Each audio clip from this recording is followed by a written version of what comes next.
So welcome to the final TESOL second language writing book interest section book club discussion of the book Changing Practices for the L2 Writing Classroom, edited by Ann Johns and Nigel Kaplan, who are here with us.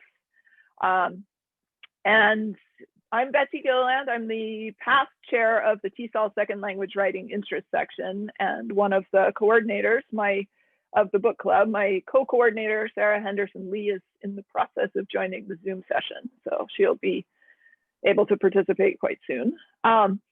Today we've already had some really vibrant discussions with authors of many of the chapters. And so today we have authors of the last two chapters that we haven't discussed yet, Luciana de Oliveira and Deborah Krusen and Todd Rooker, who will be talking about their individual chapters. But we'll also start and finish the presentation part with Ann Johns, who's one of the co-editors, framing this for us. And then our goal is to open it to discussion. So during the presentations, please use the chat to post questions. And then authors, feel free, if you want to look at the chat while you're presenting, you can, or just hold off until you're finished. And then we'll have an open discussion where people can turn on their mics and talk. Okay, so take it away, Ann. If I can, let's see if I can do it. You should have screen share permission. Is it okay? Do you see it? Nope. Uh-oh. And did you do share screen? Yep. Let's see here. Multiple participants. I should know how to do this, huh? Yep. By now, everybody should be Zoom experts. All right. I'm not getting the option. Oh, I should have it as co-host. Oh. Let me see. No, you're definitely co-host. So I'll change the screen sharing then. Share screen. Oops, nope, not that. Hold on. There we go. Okay. Okay, there we are. All right. Hi, everybody. As the second of the two editors of this book, I asked if I could just sort of, first of all, make a pretty slide. And secondly, thank those who have been involved in organizing this. This has really been a very interesting experience for all of us, and we really appreciate the time and effort it took to do that. Today, we have 3 chapters, and we're going to start with the 2 that are content-based, and then the third one, I'm hoping that Nigel will, I'm sure he will, pipe in to the conclusion and what motivated the conclusion of this book. All right. Our 2 chapters, we were, if you came to the last session, I talked a little about why we ask certain, individuals to present. Let's take chapter 4, for example. Among several reasons, we're very interested in the fact that you guys were dealing with the possibilities in elementary schools, which have been, I think, more interesting sometimes than colleges in terms of what it is that we're doing in writing. And then the fact that you're inspired by systemic functional linguistics, I think, is really very useful in the sense that we're trying to represent all theories, but not push one or the other, say that they all have their strengths. Okay, so our chapter 10 was our one testing chapter. We've had a lot of questions about testing. And so we were very pleased to see that our writers dealt with the writing assessment's limitations, particularly considering what the nature of good writing is. And we were very pleased that they promote ways in which we can teach good writing in the classroom and have students perform on tests, that the 2 of them can in fact happen simultaneously. So given that, I'm going to leave and have our friends present from chapter 4 and chapter 10. I think we decided that Deborah Krusen Yes. and Todd Rooker will be our first Yes. presenter. Todd is on an Us iPad. here now. Is Yeah. here? Good. Yeah, my But computer I- decided to freeze. Right. I have to share my screen, which I'm not used to on Zoom because I don't use Zoom. So I see share screen, so I will do that. Yay. All right. Yep, I see it. Good, good, good. Yeah, hit the present button. Oh, wait. Yeah, you're good, but Yeah, you this just need is to the present. wrong PowerPoint though. Oh, okay. Well, in that case, don't share I that thought one. I put, oh dear. Sorry. I put it in a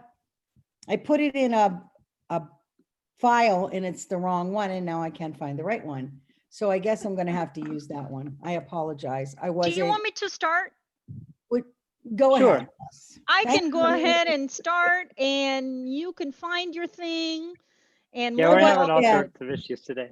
so not a problem at all. That's, we're all teachers, we adapt. That's the Perfect. one thing that we all have in common, right? I found it, Lou, so, Oh, you did? Okay, then go ahead. all right. Sorry. Hold on. My apologies, people. I wasn't ready for this. I wasn't the screen sharer. Okay, so, I'm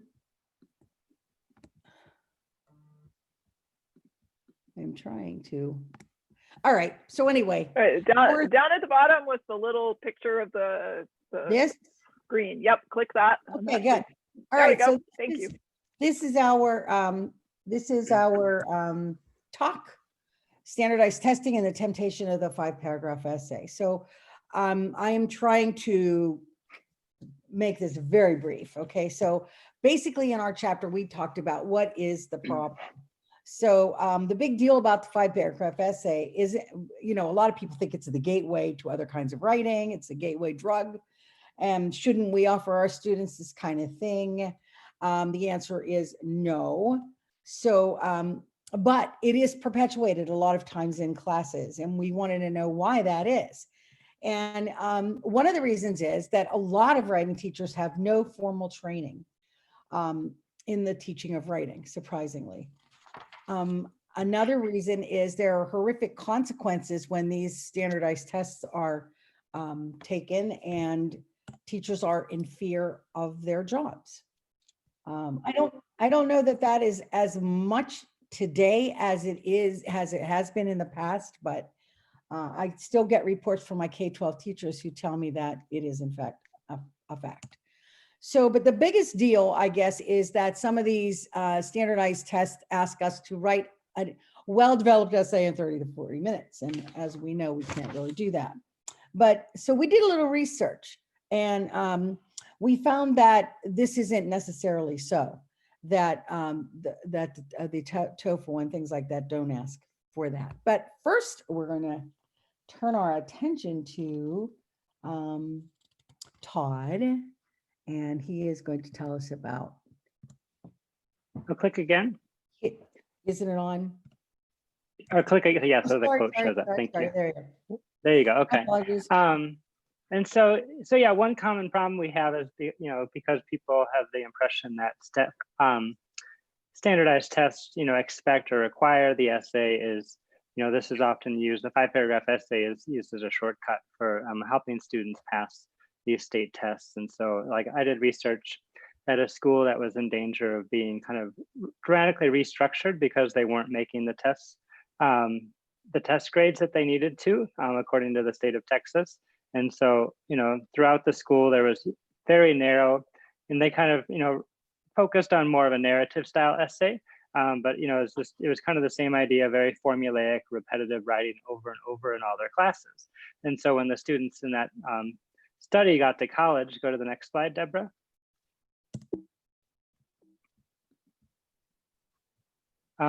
They encountered issues like this. They just weren't prepared and ready to write at that level because they had been, like this student describes here, I won't read through it all, but they had just been preparing for the state text, which was called the tax over and over again.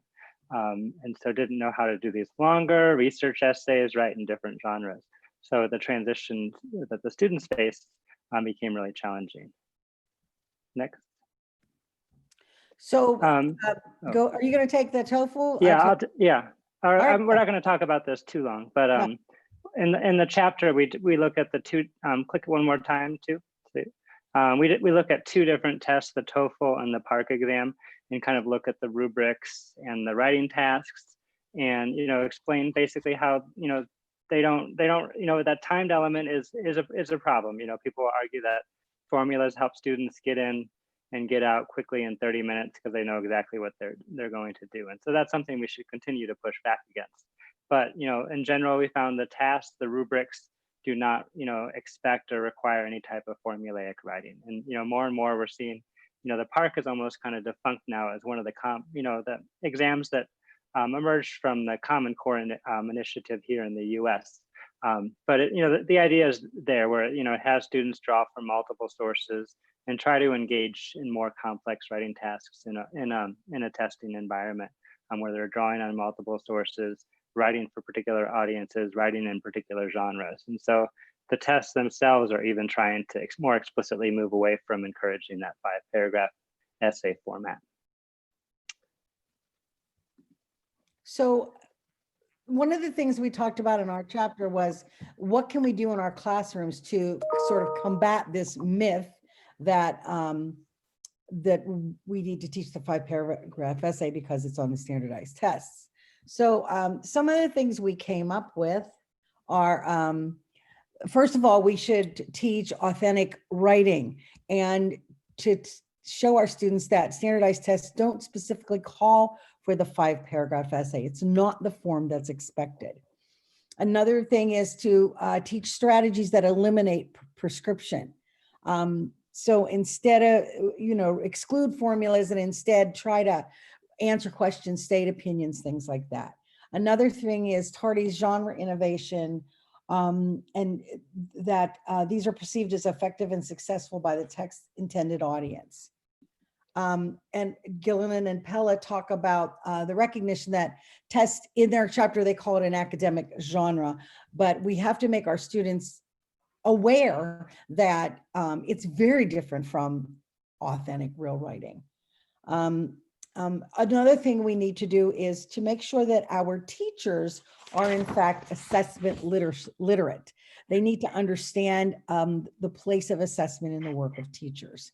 And also we need to be good materials creators and construct integrated writing assessments that don't call for a form, filling in the form or slot filling exercises.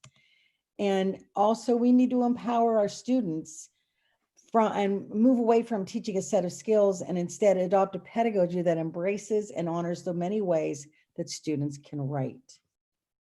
Some other ways we have is we can gather assignments from other classrooms to show what kinds of writing other teachers are asking the students to do.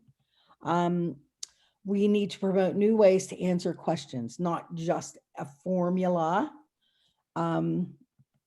We need to cooperate. If we are university teachers and we're teaching composition, maybe we need to cooperate with high school teachers. What are they teaching? How can we help each other? That kind of thing. And finally, we need to teach language conventions and effective vocabulary and grammar use. And this is Frederickson and Wald. That will enable students to build the strategies. And then we also need to provide models, provide examples of authentic writing so that our students can see what authentic writing looks like. And that, the kinds of conventions that we once might have taught, like every paragraph starts with a topic sentence and all that stuff, may not be true in all models. So if you need more information, here are our emails. Thank you. Todd, do you have anything to add? No, just wanted to open it up for discussion. Okay. I think actually let's wait until after Lou's presentation and Anne's wrap up, and then we can have a discussion that encompasses everything, if that's all right. If anybody's got a specific question though, now's the time to do it. Like we're okay. So let's turn it over to Luciana de Oliveira. Take it away. Hi, everybody. Nice to be here on Zoom with you all. So we are going to talk about our chapter so I'm going to take the lead. I'm not even sure if Sharon was able to join us, but so Sharon has finished her PhD with me at the University of Miami before I left in May. And she went back to the classroom and is now teaching kindergarten at Miami Gardens Elementary School in Miami-Dade. And so she's super busy teaching kindergarten in the virtual environment and also doing a lot of testing. Actually today is a testing day for her. But our chapter is entitled Interactions with and Around Texts. Oops. I don't know why that happened. Writing in elementary schools. And we focused on, of course, the 5-paragraph essay as problematic template, formula, you name it. We called it different things within the chapter, starting even at the elementary level. And so one of the things that we discussed in the chapter was related to different literacy demands that start at the elementary level, and how just to focus on a 5-paragraph essay limits teachers' abilities to really focus on the range of literacy demands that are present starting at the elementary level. So we took a perspective of a genre-based approach to writing instruction, focused on the Sydney School, as John's 1992 calls it. So the Sydney School, focusing on systemic functional linguistics as a theoretical frame. And that's basically what I'm going to be presenting on today. One of the principles for a genre-based approach to writing instruction is guidance through interaction in the context of shared experience. So something that is really critical in this approach is to have students to have shared experiences for students to write about and to really focus on.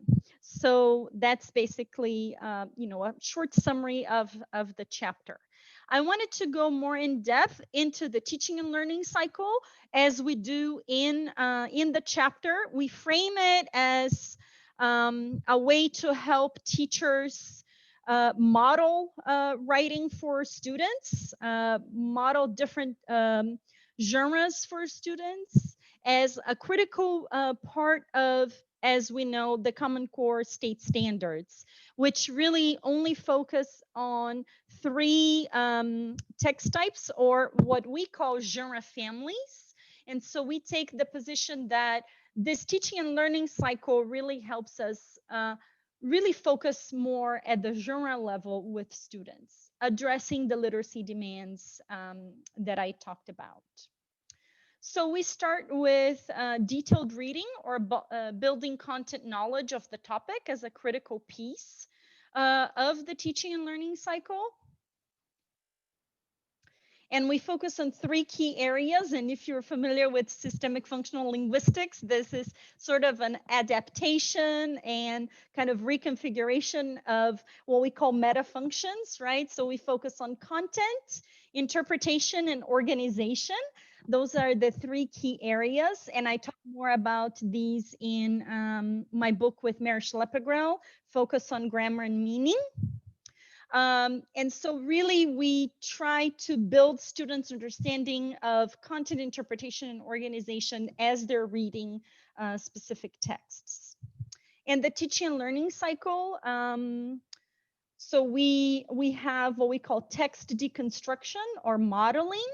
So we have teacher modeling and student learning about the language of the text. We have joint construction, or what we call guided practice. Teacher and students building a text together as a class. So this was Nigel Kaplan's dissertation focused on this critical piece of joint construction, and very interesting results. If you haven't seen that, I highly recommend it. Then collaborative construction, this was an added phase that we included because we are working with elementary school students, and before they do writing independently, a lot of times they needed a little bit more support and work in groups or in pairs. And I have another student who has done work with collaborative construction specifically, Dr. Lauren Jones. So if you're interested in collaborative construction, I recommend that dissertation. So this is what we call shared practice. So students discuss and write together in groups, so in pairs or groups. And this was an added phase, as I mentioned, because it was critical for us to have students work, you know, together before they work independently. Oops, there you go, wrong button. Then the final one is what we call independent construction or independent practice. That's when students write on their own.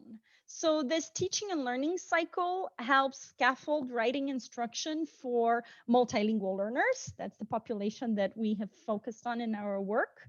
And it really we try to show in the chapter critical pieces, specifically as we talk about joint construction or guided practice. That's when the teacher and students are working together to build a text together as a class, as a critical phase in writing instruction based on this genre-based approach.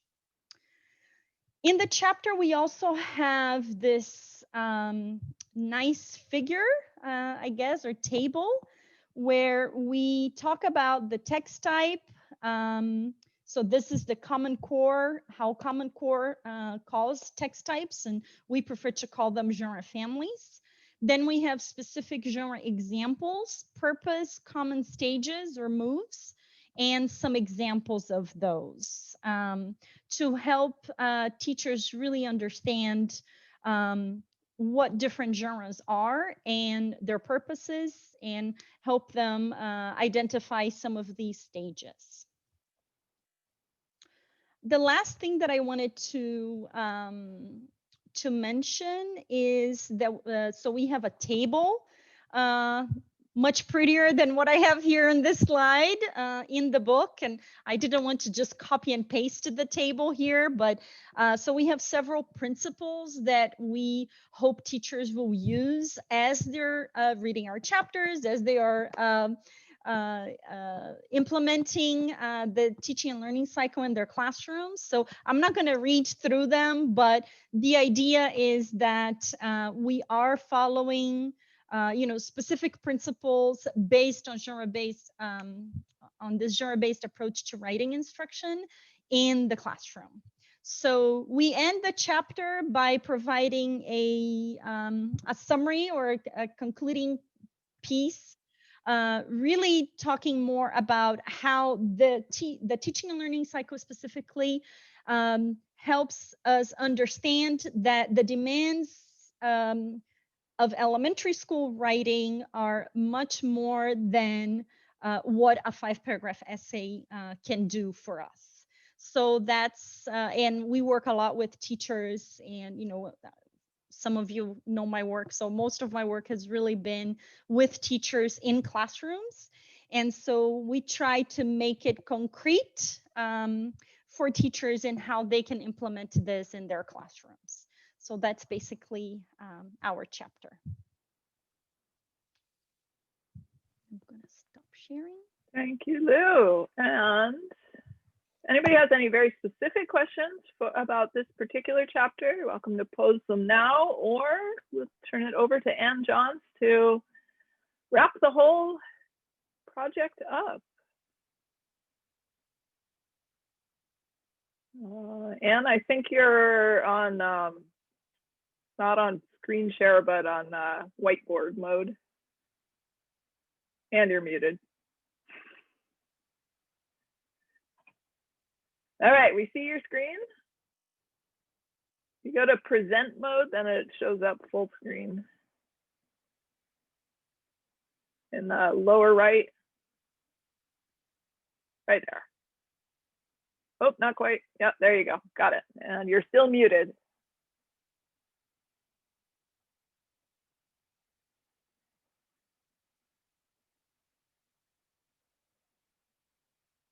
All right, a lot of questions we didn't answer because there's so many questions about, well, there's some we answered. So let's take a look at those first. And then Nigel, I'd like you to step in. I am overwhelmed by this question of what is good writing, because right now I'm collecting assignments from my freshmen and from my graduate students. I just had a graduate student who wrote a personal statement that looks like a 5-paragraph essay. I'm going to shoot myself.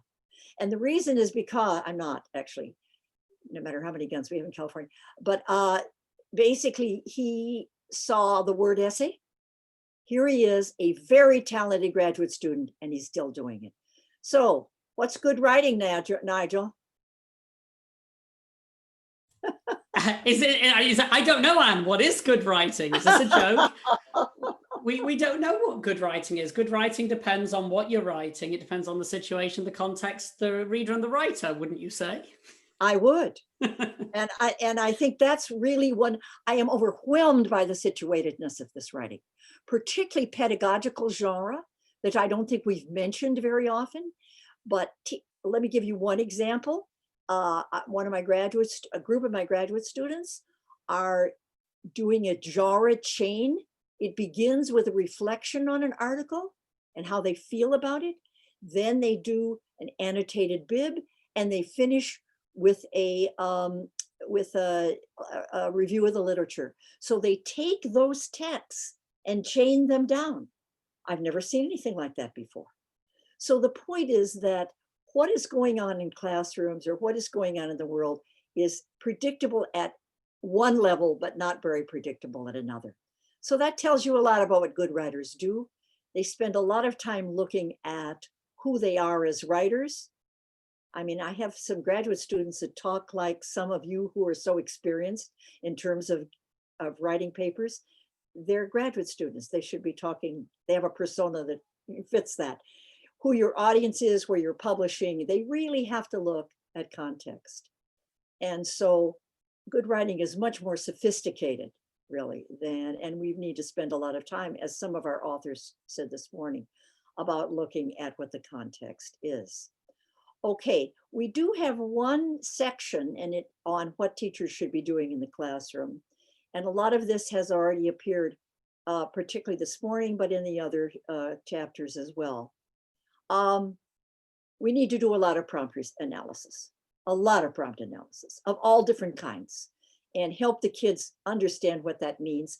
And then to go to the person who made the task, if you can, and say, what does this mean? Okay, because that's really an issue. I'm a big fan of rhetorical flexibility. That is, I don't think they should have anything that says essay. They should have a problem solution text, a definition, or whatever it happens to be. And so the kids can be rhetorically flexible.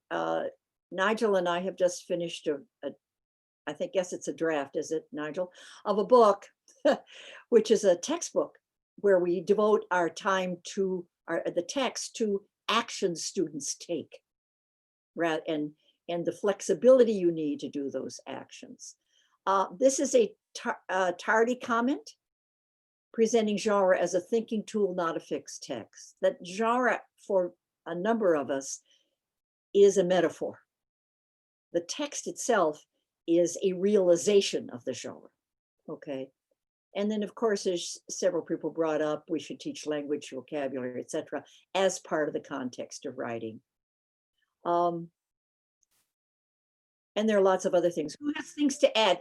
I'm going to ask you, first of all, Nigel, if you have what to add, and then I think we should, maybe the discussion could go from here. I don't know. Nigel, what would you like to add to that list of?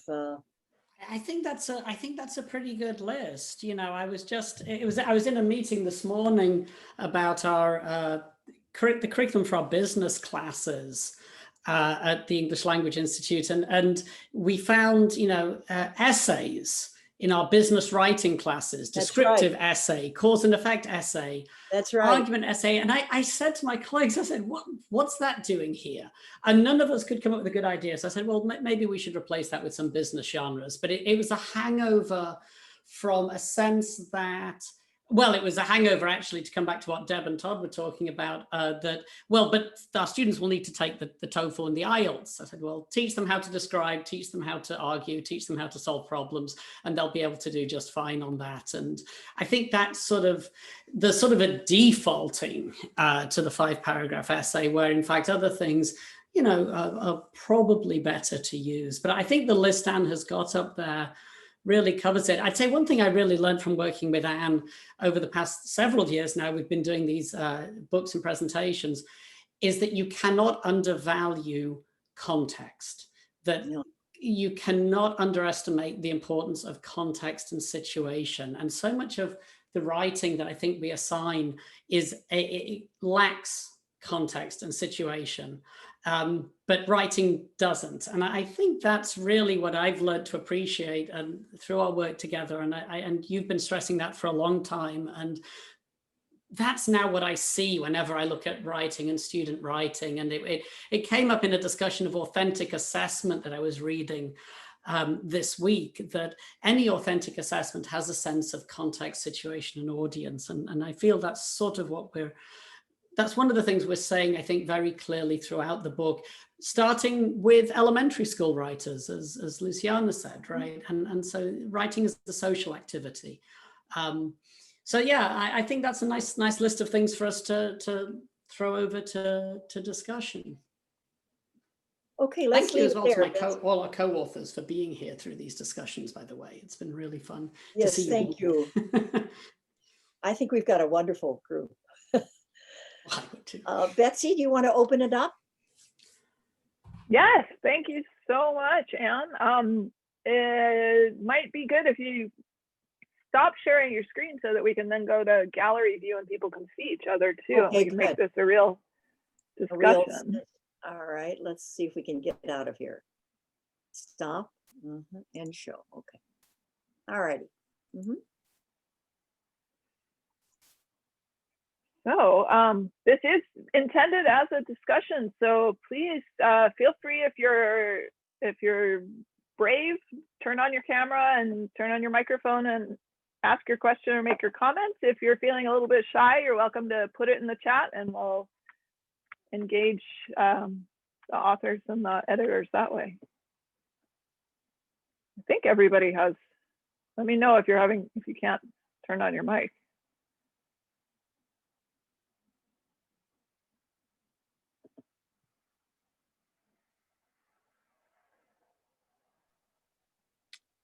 I have a question. Please. My name is Thomas Besperl. I'm the resident writing consultant at the Copenhagen Business School. I've been following along for a while. And so thank you for all your presentations. I come at this from the perspective of a user of 5-paragraph essays. And I've been very kind of interested throughout all of this as to how to take the critique of 5-paragraph essays to improve my approach. I don't think I'm going to reject the 5-paragraph essay in my teaching. I do teach at a business school, so it was interesting what Nigel just said at the end. I think it's important for business students to learn how to write a standard academic essay, to not be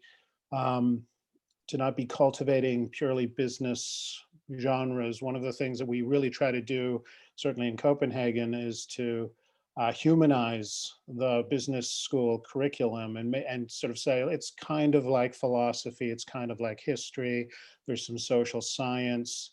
And so we just want to get them familiar with the essay, basically, as an authentic genre. And so I think the question that I keep coming back to is it really the case that that the essay and even the 5-paragraph essay is the bad guy here?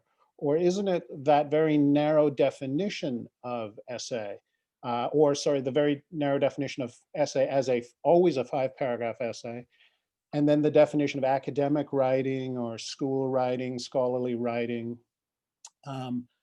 as though it always has to be a 5-paragraph essay. So is the thing that's wrong with using the 5-paragraph essay teaching the form, or is it teaching the students that that's the only thing they'll ever have to do at university, right? I mean, because obviously I agree with that. That would be ridiculous.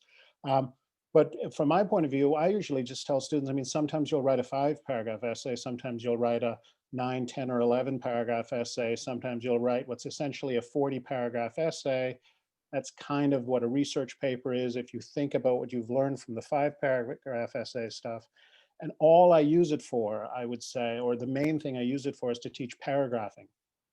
This is one of the things that our faculty are constantly complaining about in our students, and that we're actually making quite some inroads, is can you get them to write in paragraphs instead of just sentences on the page 2 at a time with a lot of white space? Can you get them to write one idea at a time, fully developed and so forth, right? Can we do that?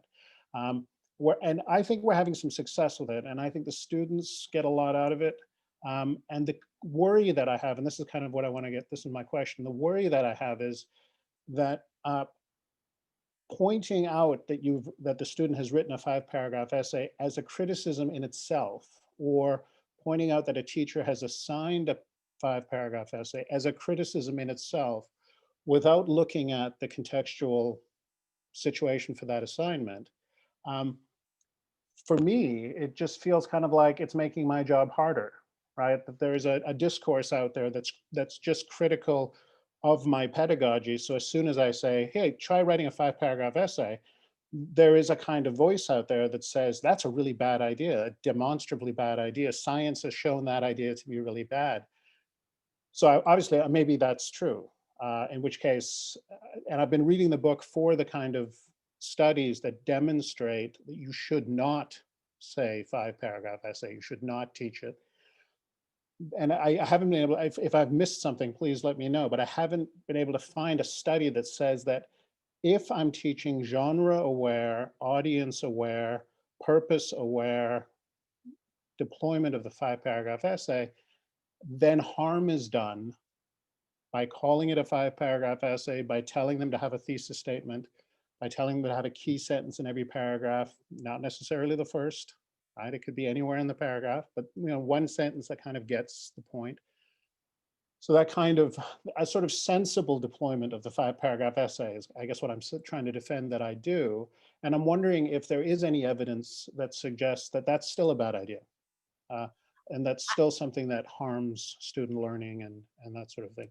Because if there is, obviously, I'd be curious to know. I think Nigel might be a good person to respond to this. I disagree. No, you can't do that study. So, I mean, that study is ethically impossible. So, no, there isn't that. There is no evidence, by the way, that shows positive transfer of the 5-paragraph essay. To the best of my knowledge, but that kind of study would be rather challenging to do. I would say if you're teaching context, you're teaching situation, you're teaching audience, you're teaching students to vary form, then you're teaching genre, which seems like a good thing to do. I don't think that is the 5-paragraph essay. Remember, what we're saying with the 5-paragraph essay is not the fact that it has 5 paragraphs. That's not the defining factor. And again, there's an issue of context here, and we've had this conversation before, that the way the 5-paragraph essay is presented in the North American context is very much as a monolithic form, as if it does apply to everything. You and I know that's not the case.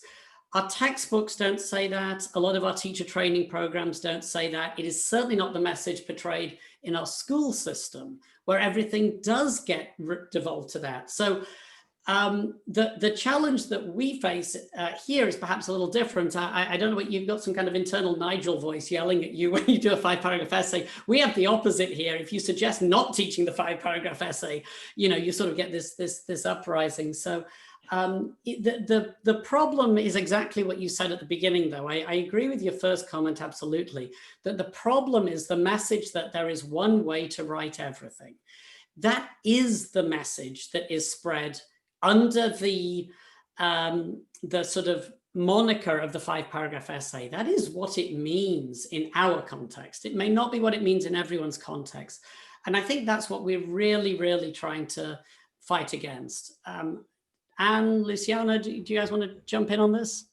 I think Chris Tardy has a comment about one thing you said, Thomas, and that is, okay, the kids have had the 5-paragraph essay over and over and over in various places. What do we do to take them nicely out of it without saying, this is the worst thing you ever wrote? Okay, and Chris, what did you say about taking the 5-paragraph, what suggestions do you have about taking the 5-paragraph essay out of their lives in more interesting ways? Yeah, I think in the chapter I have a couple of examples. One is to think about how far they can stretch a 5-paragraph essay or kind of hide a 5-paragraph essay in another genre. And I think the example I give is from Hamilton, the musical, where he actually, there's a song in which he actually has annotated later on and points out that he's using a 5-paragraph essay in the song. So it's sort of a funny example, but if students can sort of find ways that they could stretch and sort of hide a 5-paragraph essay into another kind of writing.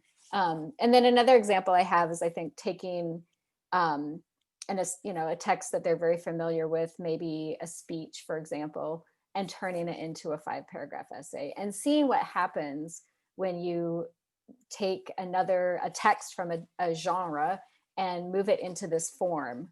What do you lose? What can you do in that form? What can you not do in that form? I mean, those are some examples that I use that I think Anne's referring to. But I think also that one of the arguments that I try to make in that chapter is to just distinguish the structure and the template of a 5-paragraph essay from the notion of genre, so that students don't conflate those two, that we don't want them to see genres as templates or as formulas. So I think there's some value in just having that conversation with them about why the 5-paragraph essay is a structure and it's a form, but it is not a genre in itself. And I saw Lou nodding, so she might have something to add to that. I think I Paul agree. had his hand up for a while too. So yeah, after, Paul, yeah, and I then don't I know can if you wanna- Okay, so I agree with Nigel and Chris, but I want to play the devil's advocate a little bit here. I think Thomas' idea of introducing 5-paragraph essay was not so much to teach just one genre as if it's the only thing, but to diversify the kind of writing that they teach in the program, in the business program, where students are focused on practical, short, concise business writing. And I think I take Nigel's points to be that what's wrong with the 5-paragraph essay is not the structure itself, but the view that we instill in students that that's the only way to write, or that's the only good standard of good writing. And I think Thomas is doing the opposite of that.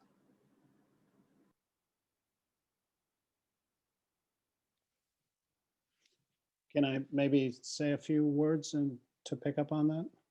I think that's both what, most of what's been said, I think to me says that we need to build on or co-opt the 5-paragraph essay in writing instruction, that we need to assume it's there, that the student is probably familiar with it, and that there will therefore be, that there are all kinds of possibilities implicit. I mean, I didn't know this about Hamilton, but I think that's a great point, right? That the fact that the culture is familiar with a 5-paragraph essay allows certain things to happen even in the arts, right?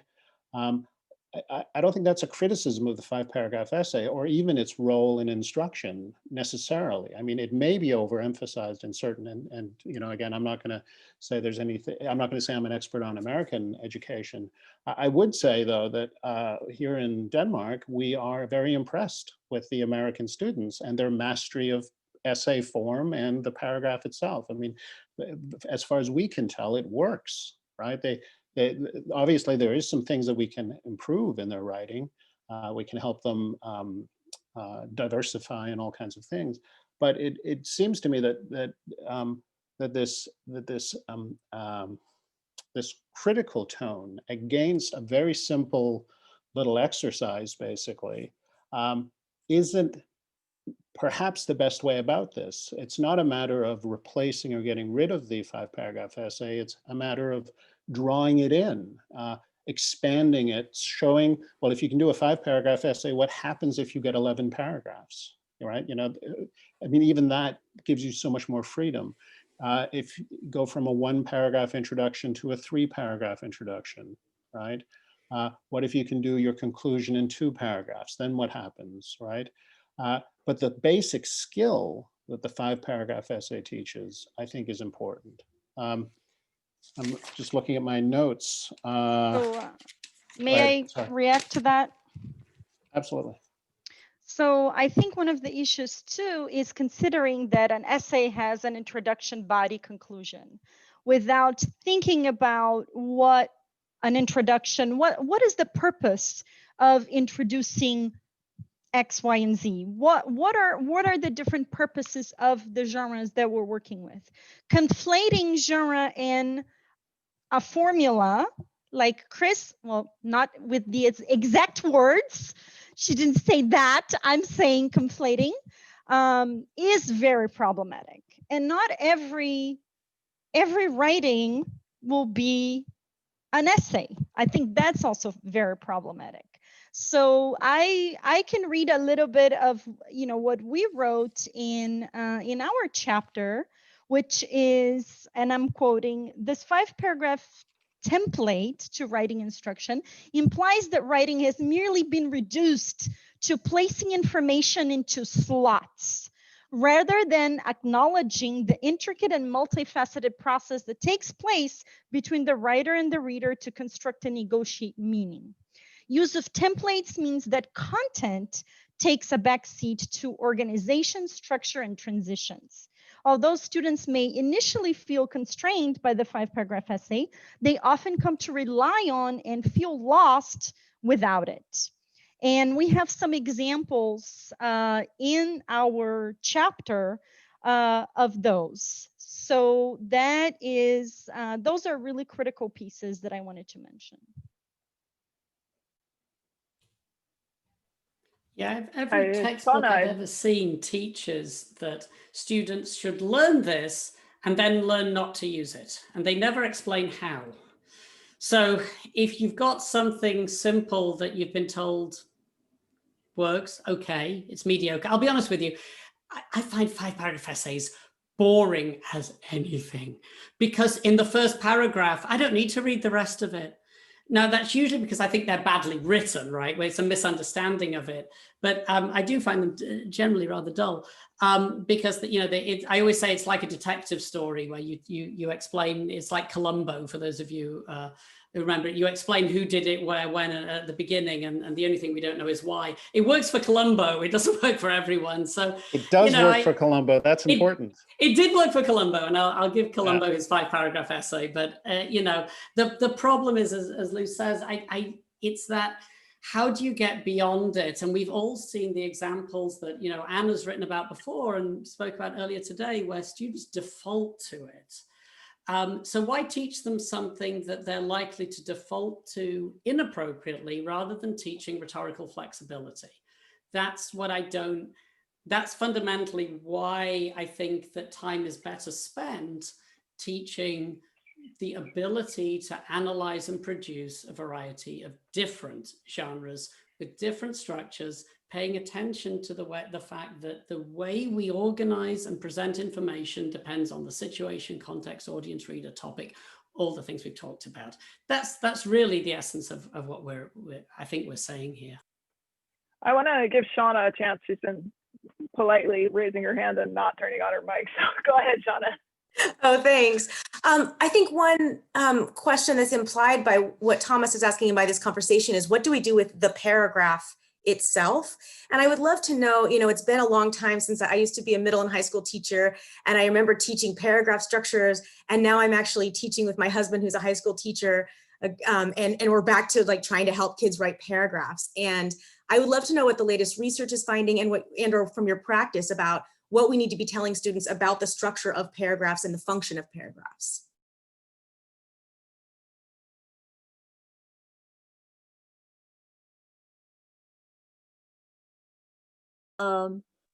My colleague who is new at being the writing coordinator at San Diego State isn't here today, but I wanted him to talk about the fact that what he thinks is fully as important is teaching the summary and the synthesis. So they devote, as we do in our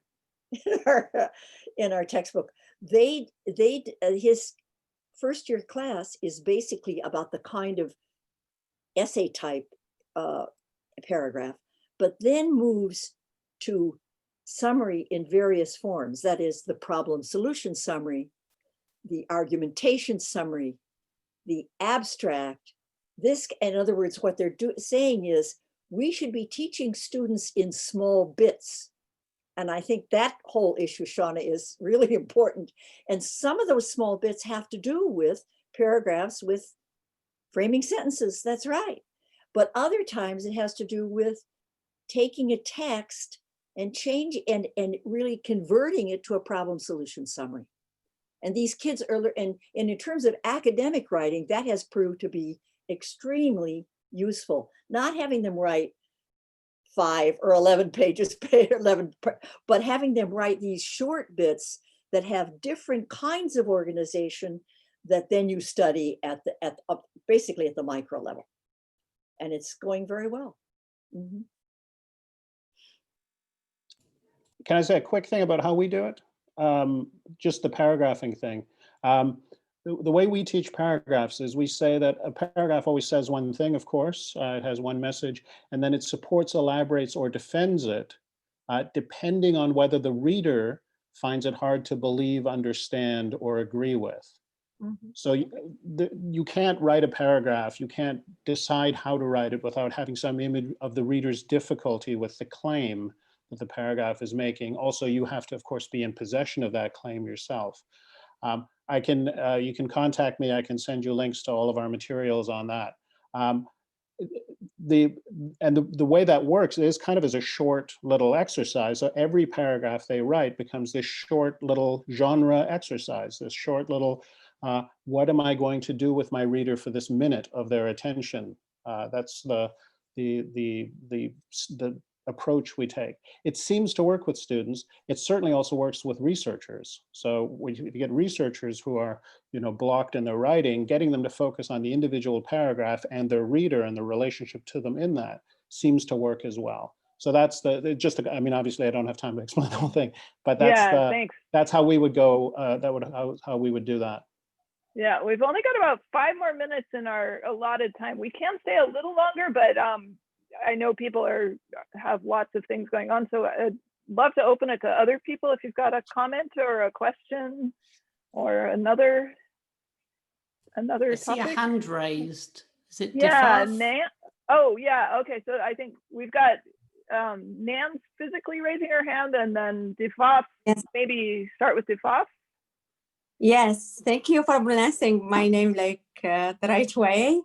I'm Dr. Difaf from University of Baghdad. Thank you so much for this discussion of your book, guys.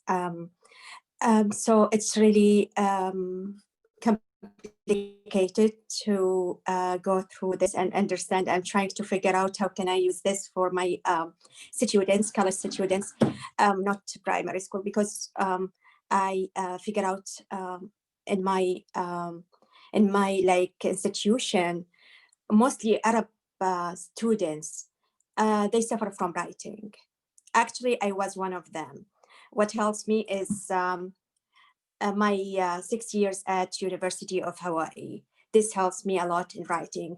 So I just want to make use of this few moments to ask you guys to explain the diagram on page 69, I think, and how can we use it if it is like, yeah, if you can go back, there was a slide, page 69. Lou, I think that's yours. It is mine. Hold on. Yes. So while she's Closed my PowerPoint already, so hold on yeah. just a second. So while she's searching for that, I just want to say thank you to everybody for joining us. And we will be sharing the recording on the My TESOL group and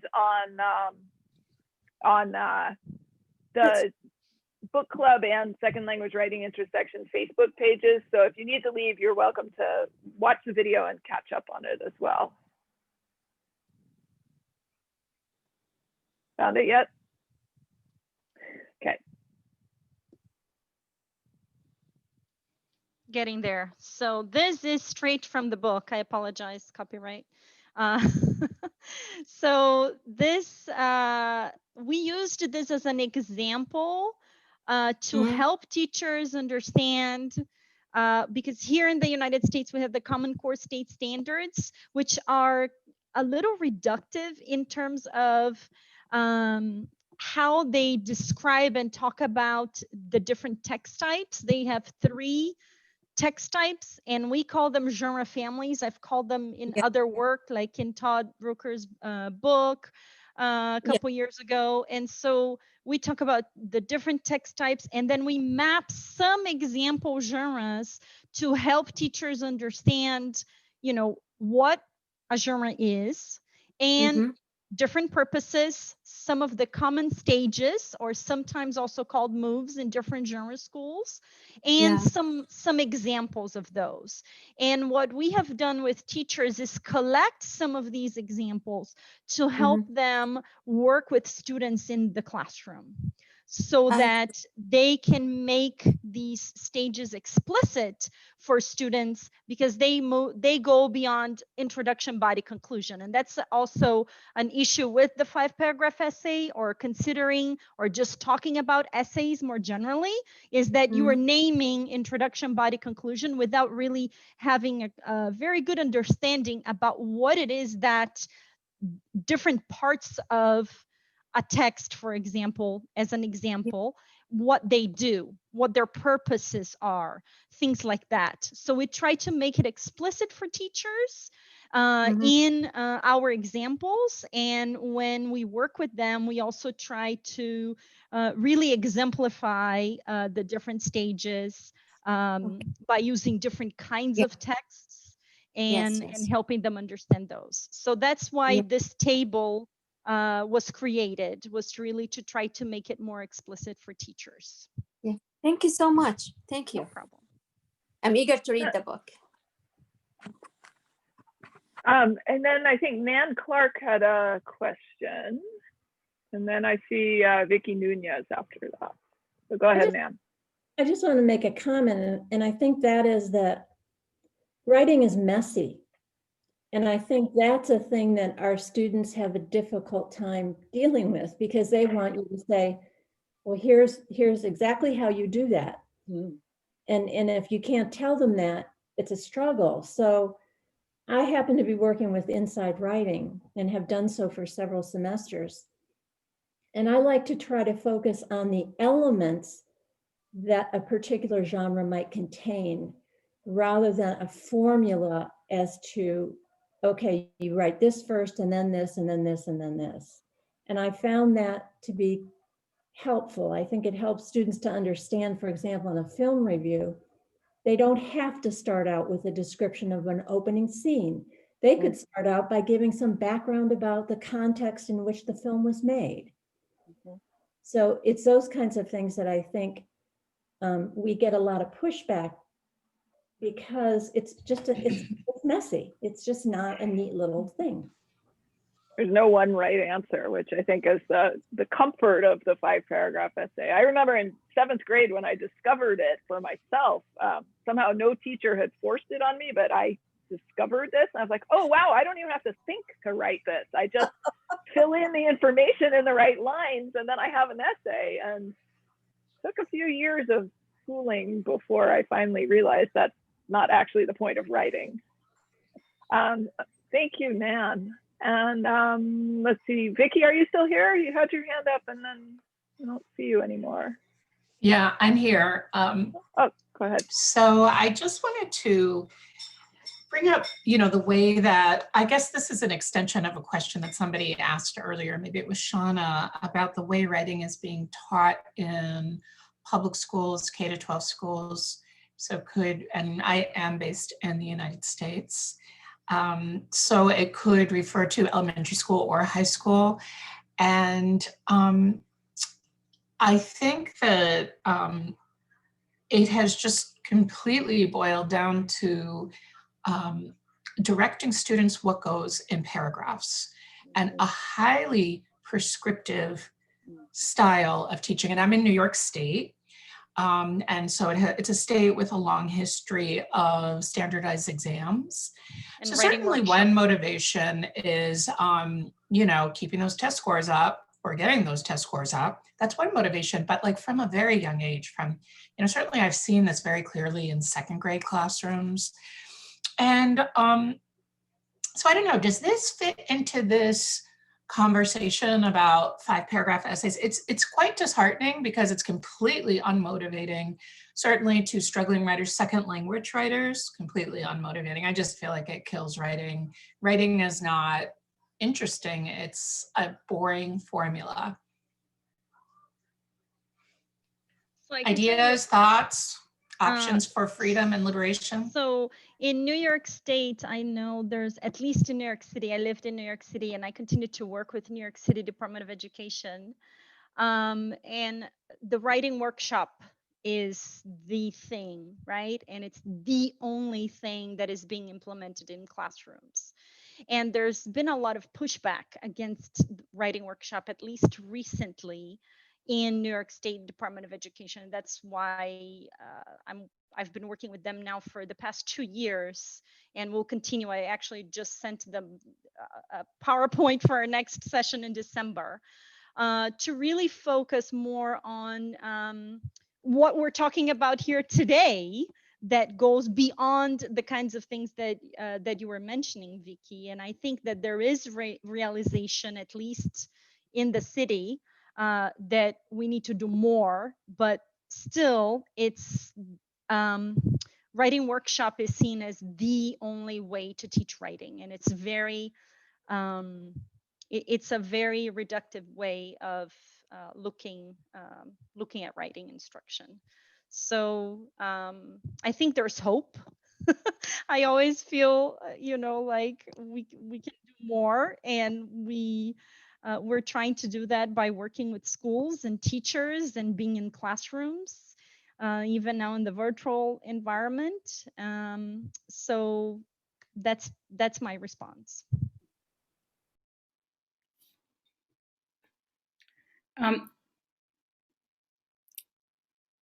Betsy, so this is the final session. If we're wrapping up, can I take a group picture if everybody is okay with it?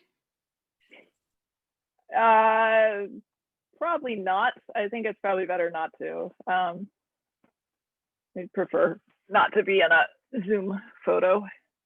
Okay, but, that's fine. Yeah. That's fine. Do we have other comments, questions? All right, I think, because we did only promise people, we asked people for an hour of their time, so I don't want to keep anybody. But thank you so much for joining us. I do want to promote the next second language writing intersection online session, which is Thursday, December 17th. And it is our academic session that would have been a panel at the TESOL conference in Denver in March of this past year. And I know a couple of our audience members, Eileen Radiea and Shauna Shapiro are presenters on the panel. So please do whichever channel you found this session on, please join us, find the link for that, sign up and join us as well. And as far as the book group, we have not yet decided on a second book, so stay tuned. We may have a poll. If people have suggestions, we would love that as well. All right, well, thank you to our presenters and thank you to the audience for joining us. And hopefully we will see you on December 17th for Diversity in L2 Writing. Thanks, everybody. Good to be with you all. Thank you, Betsy, for organizing. Thanks, everyone else. Yeah. Thank you. Thanks, Betsy. Right. Have a good one, everyone.